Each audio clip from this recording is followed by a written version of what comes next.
आइए आज आप सब जानेंगे वर्ष 2024 फाल्गुन मास कृष्ण पक्ष तो जानेंगे विजया एकादशी व्रत के शुभ मुहूर्त के बारे में। पारण का क्या समय होगा, पारण कब किया जाएगा, किस चीज से किया जाएगा, इस दिन भगवान को किस वस्तु का भोग लगाए, भगवान का किस प्रकार से पूजन करे, व्रती को किन बातों का ध्यान रखना चाहिए, इस व्रत में किन नियमों का पालन करना चाहिए। तो आइए आज जानेंगे आप इन सबों के बारे में।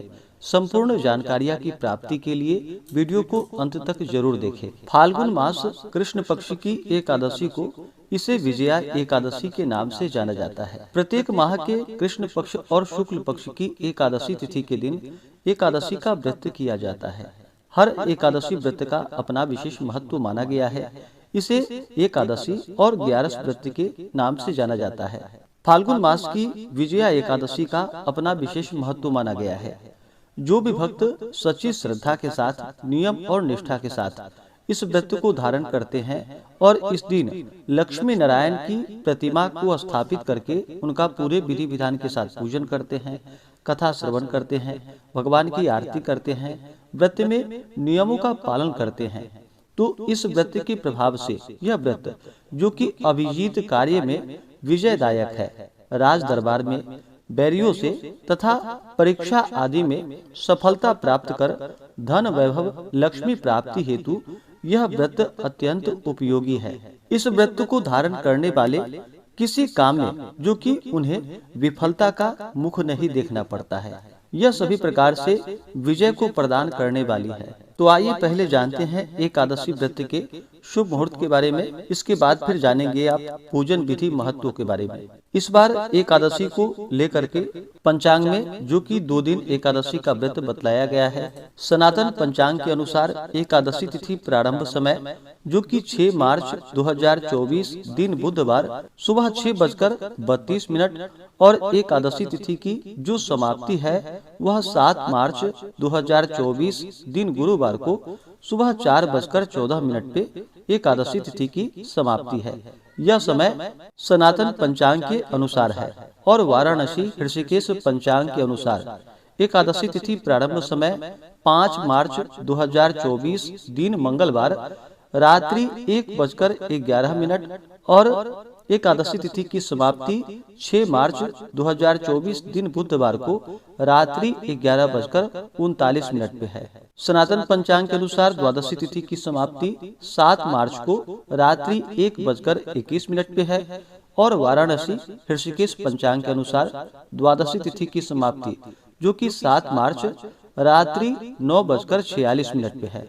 अगर आप सनातन पंचांग के अनुसार इसके मत से व्रत को धारण करते हैं तो गृहस्थों के लिए जो कि 6 मार्च 2024 दिन बुधवार को व्रत धारण किया जाएगा और वैष्णवों के लिए जो कि 7 मार्च 2024 दिन गुरुवार को वैष्णवों के लिए व्रत धारण किया जाएगा।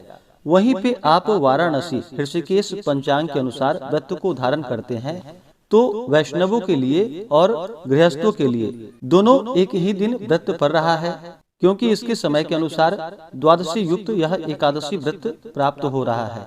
तो जो भी सनातन पंचांग के अनुसार व्रत को धारण करने वाले हैं, गृहस्थ 6 मार्च को व्रत धारण करेंगे और वैष्णवों के लिए जो कि 7 मार्च को आप व्रत धारण करेंगे। वाराणसी ऋषिकेश पंचांग के अनुसार वैष्णव हो या गृहस्थ हो दोनों एक ही दिन व्रत धारण करेंगे। अब आइए जानते हैं पारण समय के बारे में और पारण किस चीज से किया जाएगा। एकादशी व्रत का जो पारण किया जाता है, एकादशी व्रत का पारण जो कि हरिवासर में नहीं करना चाहिए। हरिवासर का समय द्वादशी तिथि का पहला चौथाई हिस्सा हरिवासर का होता है, तो हरिवासर में व्रत का पारण नहीं करना चाहिए। तो जो भी विजया एकादशी व्रत का पारण करने वाले हैं, विजया एकादशी व्रत का पारण जो भी सनातन पंचांग के अनुसार व्रत धारण करेंगे वो सभी व्रत का पारण 6 मार्च को व्रत रखने वाले 7 मार्च को व्रत का पारण करेंगे। पारण का समय दोपहर 1:43 से शाम 4:04 तक होगा और 7 मार्च को व्रत रखने वाले 8 मार्च को व्रत का पारण करेंगे। पारण का समय सुबह 6:38 से सुबह 9 बजे तक होगा। और जो भी वाराणसी ऋषिकेश पंचांग के अनुसार व्रत धारण करने वाले हैं तो वैष्णव और गृहस्थों के लिए एक ही दिन 6 मार्च को व्रत है तो 7 मार्च को व्रत का पारण जो कि सुबह 6:38 से सुबह 9 बजे तक आप व्रत का पारण करेंगे। तो आप अपनी जगह के अनुसार और स्वेच्छा के अनुसार जिस भी दिन चाहें आप व्रत को धारण कर सकते हैं। विजया एकादशी व्रत का पारण, जो कि गोदधन्या पारणम यानी कि गौ दुग्ध दही से इस व्रत का पारण किया जाएगा। यह संभव ना हो पाए तो आप तुलसी दल, जल या फल से व्रत का पारण करें। जो भी भक्तजन एकादशी का व्रत धारण करने वाले हैं, उन्हें व्रत के लिए, जो कि दशमी के दिन से ही व्रत में नियमों का पालन करना चाहिए। व्रती को दशमी, एकादशी और द्वादशी इन 3 दिनों में, जो कि काश्य पात्र में भोजन नहीं करना चाहिए, मसूर का दाल प्रयोग नहीं करना चाहिए, मसूर नहीं खानी चाहिए, चने, मिथ्या भाषण, शाक, शहद, तेल, मैथुन, द्यूत और पान का सेवन नहीं करना चाहिए। दशमी और एकादशी के दिन चावल का प्रयोग नहीं करें। द्वादशी तिथि के दिन आप चावल ग्रहण कर सकते हैं। दशमी तिथि के दिन जो कि हविष्यान्न भोजन ग्रहण करना चाहिए, जैसे कि जौ, गेहूं, मूंग, सेंधा नमक, काली मिर्च, शर्करा और गौघृत आदि का प्रयोग करके एक बार भोजन करना चाहिए। दशमी की रात्रि में एकादशी व्रत का स्मरण करते हुए, भगवान विष्णु का स्मरण करते हुए सोना चाहिए और एकादशी की सुबह नित्य क्रियाओं से निवृत्त होकर के गंगा नदी में या घर के नहाने के पानी में ही थोड़ा सा गंगा जल मिला करके स्नान करना चाहिए।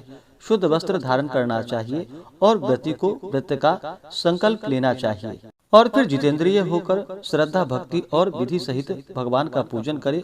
उत्तम प्रकार के गंध, पुष्प, धूप, दीप आदि नैवेद्य आदि से अर्पण करके निराजन करे। तत्पश्चात जप, हवन, स्तोत्र पाठ और कथा आदि का श्रवण करे। मनोहर गायन, वादन और नृत्य करके प्रदक्षिणा और दंडवत करे। एकादशी की रात्रि जागरण करते हुए समय को व्यतीत करनी चाहिए। भगवान का स्तोत्र पाठ आदि करते हुए समय को व्यतीत करे और द्वादशी तिथि की सुबह स्नान करके शुद्ध वस्त्र धारण करके भगवान का पूजन और आरती कर लेनी चाहिए। इसके बाद ब्राह्मणों को भोजन करवाना चाहिए, ब्राह्मणों को दान और दक्षिणा देनी चाहिए, गरीबों को भोजन करवाना चाहिए और फिर समय के अनुसार व्रत का पारण करना चाहिए। विजया एकादशी के व्रत में जो भी व्रत धारण करने वाले हैं, उन्हें दशमी के दिन ही जो कि पूजन के लिए तैयारी करनी चाहिए।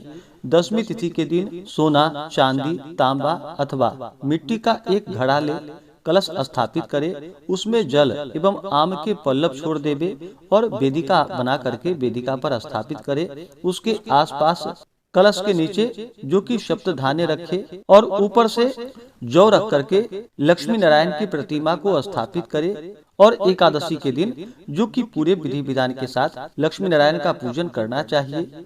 भगवान विष्णु का जल से अभिषेक करे, पंचामृत से अभिषेक करे, शुद्ध गंगा जल से अभिषेक करे, भगवान को पीला वस्त्र चढ़ाएं, यज्ञोपवीत अर्पित करे, जल से आचमनी करवाएं। उसके बाद जौ और तिल भगवान को अर्पित करे। भगवान विष्णु को जो कि अक्षत नहीं चढ़ाया जाता है, इस बात का ध्यान रखें। तो भगवान को जौ और तिल अर्पित करे। उसके बाद तुलसी दल चढ़ाएं। भगवान विष्णु को तुलसी दल अर्पित करने से अति प्रसन्न होते हैं। बिना तुलसी के इनका पूजन मान्य नहीं होता है, तो भगवान को तुलसी दल अवश्य ही अर्पित करे।